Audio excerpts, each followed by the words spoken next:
নমস্কাৰ। বহুত সংখ্যক লোকৰে আজিকালি দেখিবলৈ পোৱা যায় বিয়া বহুত দেৰিকৈ হয় বা কিবা কাৰণত বিয়া নহৈ ৰৈ যায়। এইবোৰ সকলোবোৰ গ্ৰহ নক্ষত্ৰৰ ওপৰতে হয়। আৰু দ্বিতীয়টো হ'ল পঢ়া শুনাৰ ক্ষেত্ৰতো বহুত বেয়া দেখিবলৈ পোৱা যায়। বহুত কষ্ট কৰাৰ ফলতো ভাল ৰিজাল্ট তেওঁলোকে দেখাব নোৱাৰে। এই সকলোবোৰৰ প্ৰমাণ আপোনালোকে নিশ্চয় জানে। তাৰপিছতে কম বন্ধুসকল, এইবোৰৰ পৰা আপোনালোকে বাচিবলৈ কি কৰিব লাগিব, কি প্ৰতিকাৰ কৰিলে আপোনালোকে সুন্দৰভাৱে ইয়াৰ পৰা পৰিত্ৰাণ পাব পাৰিব। আপোনালোকৰ এই বছৰে বিবাহৰ যুগ নামি আহিব লগে লগে পঢ়া শুনাৰ ক্ষেত্ৰতো বহুত আগবাঢ়ি যোৱা আপোনালোকৰ দেখিবলৈ পোৱা যাব। তেতিয়াহ'লে আহক আমি বেছি দেৰি নকৰি আৰম্ভ কৰোঁ। ভিডিঅ'টো ভাল লাগিলে লাইক কৰিব আৰু আপোনালোকৰ বন্ধুবৰ্গৰ লগত শ্বেয়াৰ কৰি তেওঁলোককো উপকৃত কৰিব।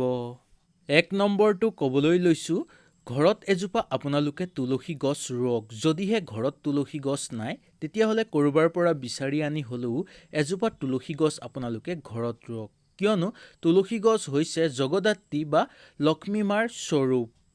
ঘৰত তুলসী গছজোপা থাকিলে লক্ষ্মী মাৰ প্ৰসন্ন হয় আৰু জগদাত্ৰী মাৰো বহুত আনন্দিত হোৱা দেখিবলৈ পোৱা যায়। লগে লগে আপোনাৰ সকলো মনোবাঞ্ছা পূৰ্ণ হ'ব। যিকোনো মনত ভাবি থকা কথা আপোনালোকৰ সম্পূৰ্ণভাৱে সফলতাৰ দিশত আগবঢ়া দেখিবলৈ পোৱা যাব। 2 নম্বৰটো হ'ল, ঘৰৰ সোঁমাজত কেতিয়াও আপোনালোকে লঘু বস্তু ৰাখিব নালাগে। ঘৰৰ মধ্যস্থান আপোনালোকে খালী কৰি ৰাখিব লাগে। মধ্যস্থানত থাকে ব্ৰহ্মৰ স্থান বুলি কোৱা হয় শাস্ত্ৰৰ মতে।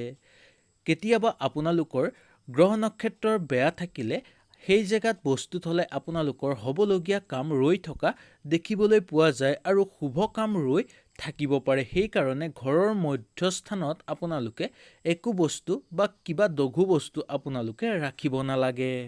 3 নম্বৰটো হ'ল, কোনো এটা শনিবাৰ বা আপোনালোকে বৃহস্পতিবাৰ বাছি লৈ বাথৰুমত এটা ঢাকোন থকা টেমাত আপোনালোকে অকণমান নিমখ ৰাখক।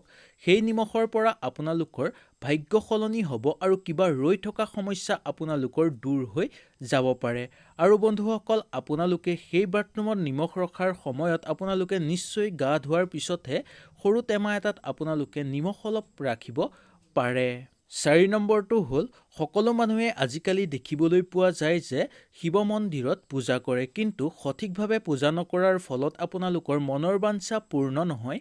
আজি মই আপোনালোকক কৈ দিম, সদায় সোমবাৰে শিৱ মন্দিৰত আপোনালোকে চাকি এগছ জ্বলাওক আৰু লগে লগে গুৱা পাণ বা গুৰু দক্ষিণা এটা আপোনালোকে আগবঢ়াব।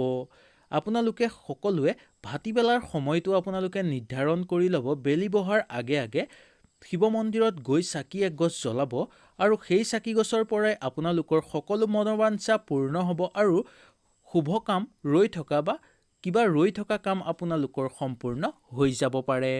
নিশ্চয় আপোনালোকে বুজিব পাৰিলে মই কোৱা কথাকেইটা। যদি ভিডিঅ'টো ভাল লাগিলে আপোনালোকে লাইক কৰিব আৰু আপোনালোকৰ বন্ধুবৰ্গৰ লগত শ্বেয়াৰ কৰিব। তেতিয়াহ'লে আজিলৈ বিদায় লৈছোঁ। নমস্কাৰ।